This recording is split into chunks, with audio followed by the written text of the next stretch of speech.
जिस वक्त वो सऊदी अरब की हदूद पर करीब पहुंचा तो इराकी हुकाम ने उसको गिरफ्तार कर लिया। अब जनाब अली मुकदमा चला और जल्द ही उसके बारे में हुक्म दिया गया, इसको फांसी पे लटकाया जाएगा। उसने कहा अब्बा ये बताओ कि तुमने उसके साथ जो वादा किया ये सही वादा किया है? उसने कहा नहीं नहीं नहीं, ये तो हो ही नहीं सकता।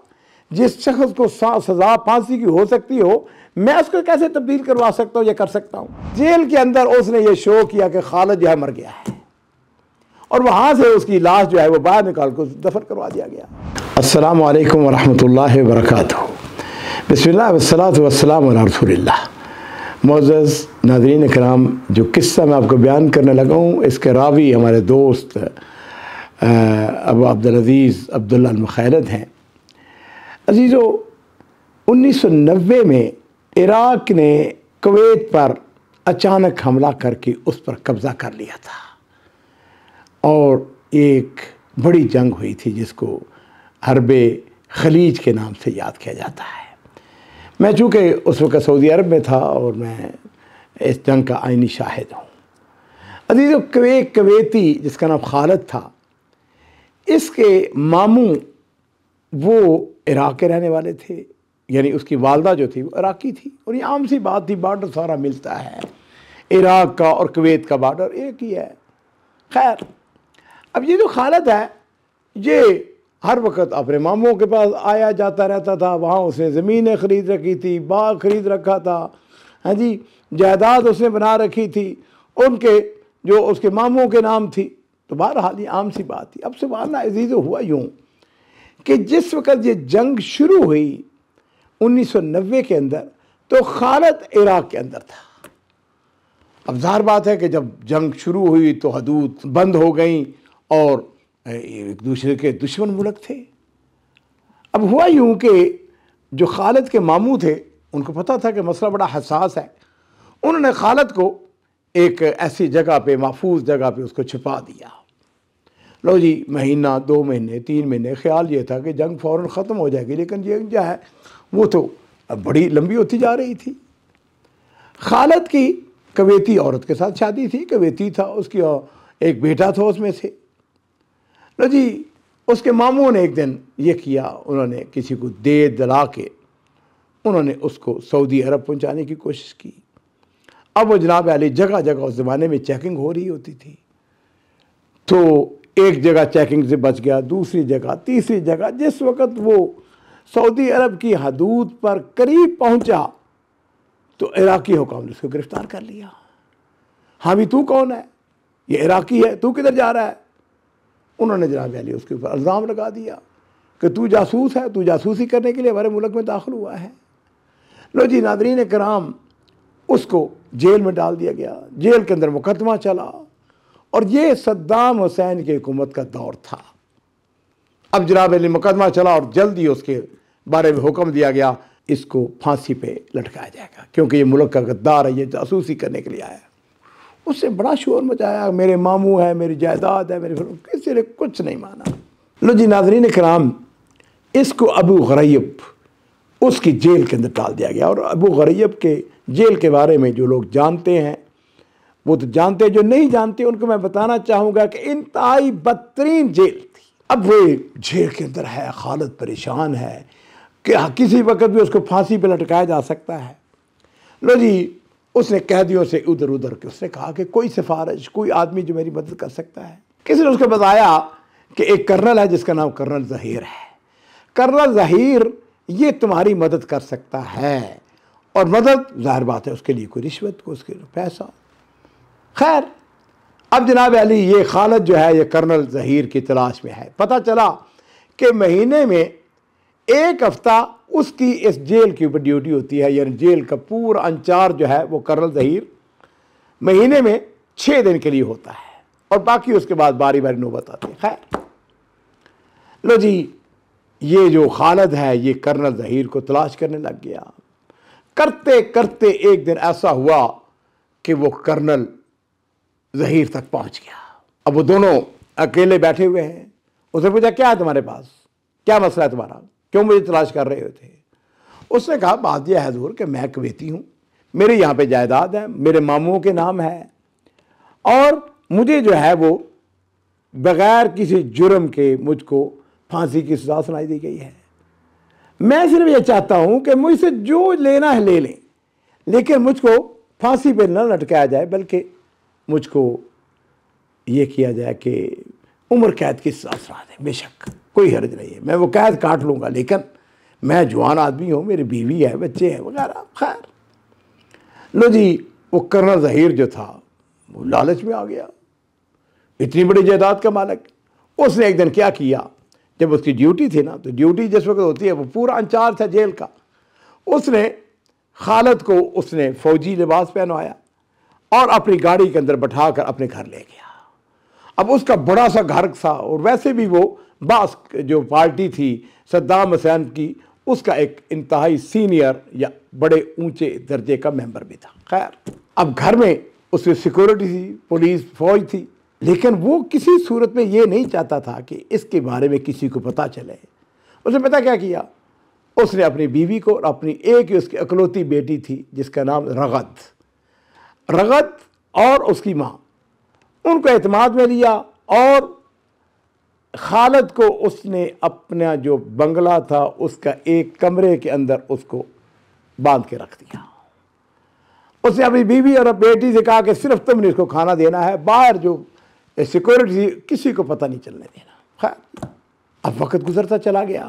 اس دوران میں عزیزو، یہ جو کرنل ظہیر تھا اس نے بندوبست کیا، اس کے ماموں سے ملا، ماموں اس کے ملنے کے لیے آئے۔ اس نے خالد نے کہا کہ جناب اس نے میرے ساتھ وعدہ کیا ہے کہ میری جو پھانسی کی سزا ہے اس کو بدلوا کر یہ مجھ کو عمر قید کی سزا دے دیں گے، لہذا اس کے بدلے میں میری یہ جتنی جائیداد ہے اس کے نام منتقل کر دی جائے گی۔ اب ناظرین کرام، جب منتقلی کی بات آئی کہ کس کے نام منتقل ہو، تو کرنل ظہیر سمجھدار آدمی تھا، اس نے کہا کہ میں تو افیسر ہوں اور میں سرکاری ملازم ہوں، میرے نام جائیداد کیسے منتقل ہو سکتی ہے؟ اس نے کہا کہ یہ جائیداد میری بیٹی رغد کے نام منتقل ہوگی۔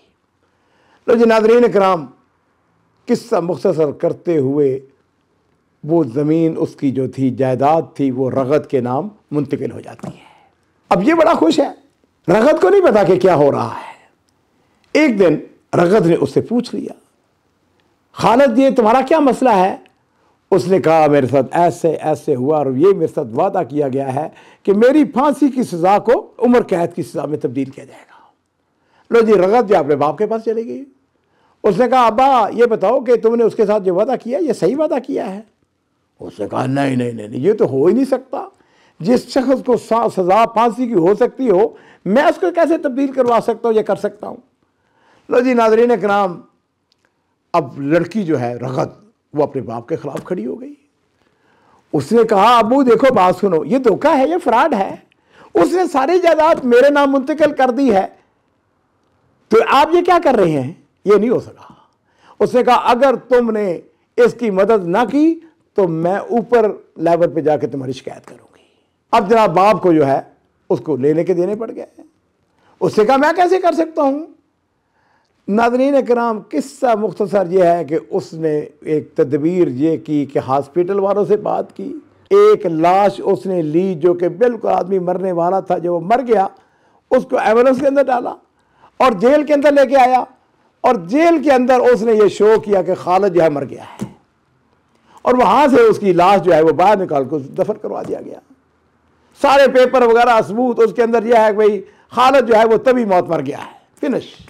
اب جناب علی اگلا مرحلہ شروع ہوتا ہے، اور ناظرین کرام اب ہوا یوں کہ اس کو سعودی عرب بھجوانا تھا، اور اس کے لیے رغد جو ہے اس نے کام کیا۔ اس نے کیا کہ اس کے گھر کے اندر ایک فوجی ملازم تھا جو چھوٹی سی ہوتی تھی، آپ کو پتہ ہے نا کہ بعض گھروں کے اندر بعض ملازم، وہ چھوٹی سی بچی تھی تو وہ بڑی ہو گئی تھی، اب ماشاءاللہ جوان تھی۔ اس نے اس فوجی کو بلایا، اس نے کہا دیکھو بات سنو، یہ شخص ہے، اس شخص کو تم نے سعودی عرب پہنچانا ہے، سعودی عرب کے حدود تک، اور اگر تم نے اس کو پہنچا دیا تو میں تمہیں گھر خرید کے دے دوں گی، اور اس کی شرط یہ ہے۔ اس نے ایک کوڈ ورڈ اس نے جاری کیا جو اس خالد کو بتایا۔ ناظرین کرام، ऐसा हुआ कि उसने सरकारी गाड़ी के ऊपर, उस ड्राइवर ने, बूढ़े आदमी ने उसको बैठाया, उसके ऊपर स्टिकर लगे हुए थे फ़ौज के, हिज़्बुल बास के, और वो करते करते उसको सऊदी अरब की जो हदूद है उससे कुछ 10 किलोमीटर पहले उससे पहुंचा दिया। उसने कहा देखो वो सऊदी हदूद है, यहाँ से भागो और पैदल जाओ। नाज़रीन कराम, वो पहुंच गया। जैसे ही पहुंचा सऊदी हुकूमत ने उसको गिरफ्तार कर लिया। उसने कहा मैं कुवैती हूँ, मेरे ये और ये जनाब अली सारी तहकीक की गई और उसको कुवैत पहुंचा दिया गया। अब मैं अपनी बीवी बच्चों के पास आया। अब नाज़रीन कराम, किस्सा यहाँ से अगला शुरू होता है, और वो ये है कि वक्त चलता गया। इसके यहाँ खालिद के यहाँ एक बेटी पैदा होती है, और पता है उसने क्या, उसका नाम क्या रखा? उसका नाम रगद रखा। और यहाँ मैं ये भी बता दूँ कि सद्दाम हुसैन की बेटी का नाम भी रगद है। उसकी बीवी जो कुवैती थी, उसने कहा कि ये दुश्मन है जी, उसकी बेटी का नाम है, तुम इसका नाम क्यों रखते? उसने कहा नहीं नहीं, इसकी बात छोड़ो। एहतरामन कि उस खातून ने उसको मौत से बचाया था। और नाज़रीन किराम, इस दौरान में 2003 आ जाता है। 2003 के अंदर सद्दाम की हुकूमत ख़त्म हो जाती है। उसके जितने बड़े बड़े अफसरान थे वो सब के सब जो है वो अंडरग्राउंड चले गए। ये रगद और उसका वालिद कर्नल ज़ुहैर जो है वो भी अपने घर को छोड़ के भाग के एक ऐसी जगह चले गए। छोटा सा एक मकान था, पुराना कच्चा मकान, जिसके अंदर वो अपनी जान बचा के रह रहे थे। खालिद उसको नहीं भूला। खालिद पता क्या करता था?